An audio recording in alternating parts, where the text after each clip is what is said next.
পুরনো শহরের প্রান্তে একটি ভাঙা ফ্যাক্টরির গুদাম আছে।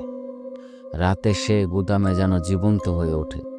ভেতরে ঢুকলে বাতাসে অদ্ভুত গন্ধ আর হালকা ফিসফিস শোনা যায়, যেমন কেউ তোমার পিছনে হাঁটছে।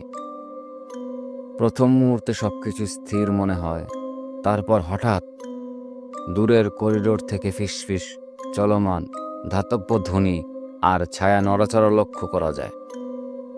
চোখে কিছু দেখা যায় না, কিন্তু মনে হয় কেউ বা কিছু সবসময় তোমার দিকে তাকিয়ে আছে।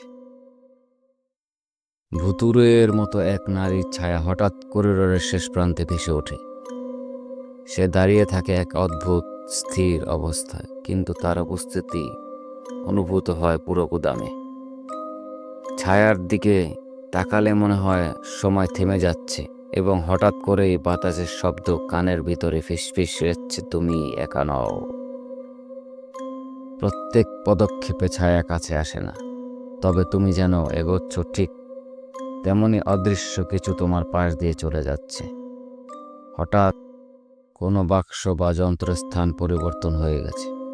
তুমি স্পষ্ট দেখছো, কিন্তু হাতে ধরার চেষ্টা করলে সেটি অদৃশ্য হয়ে যায়।